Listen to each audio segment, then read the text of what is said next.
Bodamchasimon bezlari, ya'ni xalq tilida tomoqdagi anginani zamonaviy kesmasdan, tikmasdan, tampon qo'ymasdan radioto'lqinli koagulyator bilan kapsulasi bilan olib tashlash operatsiyasidan keyingi bemorlar parvarishi to'g'risida gaplashamiz. Bemor anginasini oldirgandan so'ng oper blokdan palataga chiqariladi va uydagilariga topshiriladi. Yaqinlari bemorni uxlab qolmasligi uchun 4-6 soat davomida yonida bo'lib turishi kerak bo'ladi. U bilan muloqot qilib turish kerak bo'ladi. Bemorga qachon ovqat berish mumkin? Operatsiya joyi tomoqda bo'lganligi sababli operatsiyadan keyin iloji boricha uzoqroq muddatdan keyin berish kerak bo'ladi. O'rtacha 6 soat, 8 soatdan keyin suyuq ovqatlardan, suyuqliklardan bir choy qoshiqdan sekin-sekin berish boshlanadi. Bemorga qachon javob beriladi? Operatsiya bo'lgan kuni shifoxonada kuzatuvda qoladi. Ertasi kuni soat 9 dan 12 oralig'ida shifokor ko'rigidan so'ng uyga ruxsat beriladi. Operatsiyadan keyin qanaqa oziq-ovqat va ichimliklar mumkin? Operatsiya joyi tomoqda bo'lganligi uchun umumiy prinsip hisobida yeguliklar qaynoq bo'lmasligi, sovuq bo'lmasligi, achchiq sho'r bo'lmasligi, tomoqni tirnab o'tuvchanligi bo'lmasligi kerak.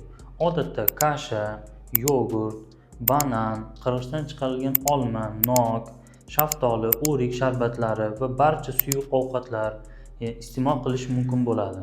Chaynaladigan, tomoqqa og'ir botadigan, tomoqni qiriydigan ovqatlar tavsiya berilmaydi. Operatsiyadan keyin nimalar mumkin emas? Bemorlar 12 kun davomida tomog'ini qirish, yo'talish, tish cho'tkasi bilan tishlarni yuvish, issiq bani, sauna, dushga tushish, jismoniy zo'riqish, kuchanish, egilib og'ir yuk ko'tarish, qonni suyultiruvchi sitramon, aspirin, nemisil, teraflu kabi parashoklar va tabletkalarni iste'mol qilganda qon suyulib ketadi, u mumkin emas. Operatsiyadan keyin kuzatuvda, ya'ni palatada bemorda bo'lishi mumkin bo'lgan holatlar. Bular nima? Yutinishning qiyinligi, tomoqda og'riq bo'lishi, temperatura ko'tarilishi, dimog'da gapirish, bezovtaliklar bo'lishi mumkin. Bu navbatchi shifokor va navbatchi hamshira tomonidan dori-darmonlar bilan va parvarish yo'li bilan bartaraf etiladi. Operatsiya joyi shish bo'lganligi uchun operatsiyadan keyin bu noqulayliklar kelib chiqadi. Bular kundan-kun kamayib boradi. Operatsiyadan keyin qachon cho'milishga ruxsat beriladi? Odatda rus tilida patmivatsiya deydi. Beldan pastini yuvib turish mumkin bo'ladi. To'liq cho'milish 10-12 kundan keyin ruxsat beramiz. Operatsiyadan keyin necha kundan keyin bog'chaga, maktabga, oliy ta'limga va ish o'rniga chiqishi mumkin? Bemor operatsiyadan keyin o'rtacha 12 kundan keyin chiqishi mumkin bo'ladi. Operatsiyadan keyin bemorlar tog'ga va samolyotda necha kundan keyin uchishi mumkin? Operatsiyadan keyin odatda 3 haftadan keyin biz ruxsat beramiz bemorlarga tog'ga chiqishga, 4 haftadan keyin samolyotda uchishga ruxsat beramiz. Ma'lumotnoma rus tilida spravka to'g'risida. Bemorlarga operatsiyadan keyin kasallik tarixidan ko'chirma qog'oz beramiz, muhr qo'yilgan bo'ladi. Ushbu hujjat bilan o'zini yashash hududidagi poliklinikaga murojaat qilib, ma'lumotnoma, ya'ni spravka оформление qilinadi. Operatsiyadan keyin bemorlar shifokor ko'rigiga kelib turish kerak bo'ladi. Odatda bezovtalik bo'lmasa 5-kuni, 8-kuni va 12-kunlari shifokor qabuliga kelish tavsiya etiladi. Bezovtalik ko'p bo'lsa, har 2 kunda shifokor qabuliga kelib turish mumkin. Angina operatsiyasini qachon qilish mumkin degan umumiy savol beriladi ko'p holatlarda. Hozirgi kunda zamonaviy tibbiy asbob-anjomlar va zamonaviy operatsiya texnikasidan foydalanganligimiz uchun yil 12 oy mavsumda operatsiyaga mumkin. Ya'ni yozni chillasida ham, qishni chillasida ham operatsiya qilish mumkin. Faqat alohida e'tibor beriladi, yozni chillasida issiq kunlarda ko'chada yurish tavsiya etilmaydi.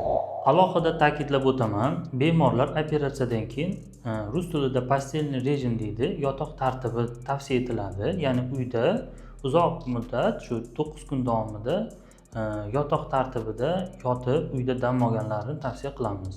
Ko'pincha birorta serial, birorta kino, kitoblar o'qish tavsiya qilamiz. Operatsiyadan keyin og'izdan noxush hid chiqib turishi mumkin. Operatsiya joyiga ovqat qoldiqlarining turib qolish hisobiga va operatsiya joyini bitish hisobiga yuzaga keladi.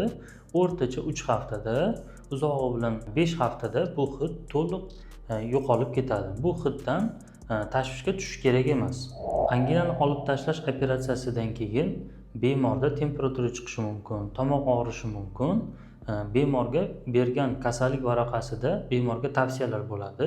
Tomoqqa sepkish, tomoqni chayish, tomoqqa dorilar shimish, tomoqqa ukol qilish tavsiyalari bo'ladi. Operatsiyadan keyin kuzatilishi mumkin bo'lgan asoratlardan yagonasi bu operatsiya joyidan qon ketishi. Odatda bemorlar yuqoridagi tavsiyaga amal qilganda operatsiya joyidan qon ketmaydi. Agar mabodo qon qoldiqlari so'lakda paydo bo'lsa, vahimaga tushmasdan davolovchi shifokorga qo'ng'iroq qilish kerak bo'ladi, SMS xabarini yuborish kerak bo'ladi va yaqin hududdagi xususiy klinikalar yoki shifoxonaga murojaat qilish kerak bo'ladi. Operatsiya joyidan qon ketganda tez tibbiy yordamga qo'ng'iroq qilmasdan yaqin hududdagi shifoxonaga yoki xususiy klinikaga zudlik bilan borish tavsiya etiladi. Bodamcha-simon bezlarni olib tashlagandan keyin bemorda kuzatilishi mumkin bo'lgan va sizni xavotirga solgan holatlar to'g'risida davolovchi shifokorga SMS xabarnoma yuborib turasiz va qanaqa muolaja va parvarishlar qilish kerakligini so'rab turishingiz mumkin bo'ladi.